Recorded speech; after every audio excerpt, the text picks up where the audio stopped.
Ah ben, je les vois dans les trois premiers et avec l'espoir que ce soit ni la troisième place ni la deuxième.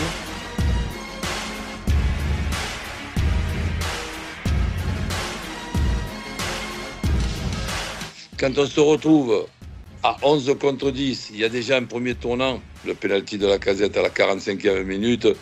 Déjà que tu es un joueur de moins, si tu rentres au vestiaire avec en plus une bosse sur la tête d'avoir pris ce tir au but. Rouli, qui était un petit peu préoccupant et inquiétant ces derniers matchs avec de bonnes choses et de moins bonnes, ça va peut-être lui donner la confiance que tous les joueurs ont besoin et surtout un gardien de but. Et la fin de ce match, c'était impossible à l'envisager. Quand l'OM se retrouve en train de mener à 10 contre 11, 2-1, et qu'il y a l'égalisation de Cherki, et derrière ça, marquer le troisième but à la 95e minute, si on veut, d'un scénario extraordinaire avec des émotions énormes, je crois que c'est difficile de faire mieux qu'hier. Parce qu'on voilà un deuxième 4 minutes 33 simplement. L'idée déjà de faire jouer Balerdi arrière droit, pour moi c'est une idée moyenne.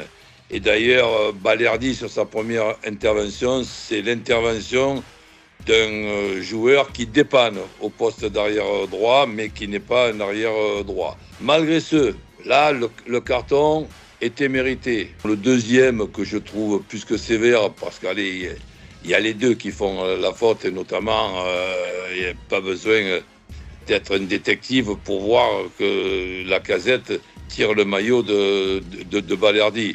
Et voir Balerdi quitter ses coéquipiers après 5 minutes sur ce deuxième carton jaune, alors qu'on sait, quand on est arbitre, que le règlement expulse un joueur quand il y a un deuxième carton jaune.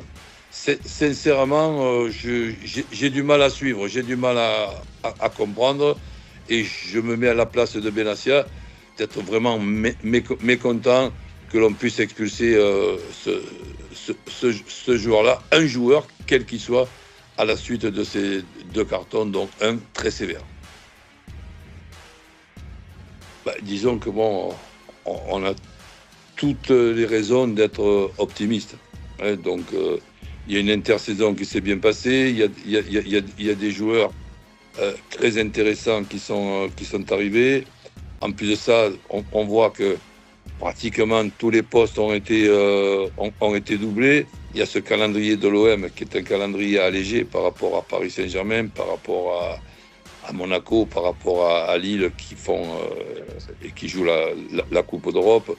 Donc l'OM aura, disons, la possibilité de diminuer justement les risques de blessures.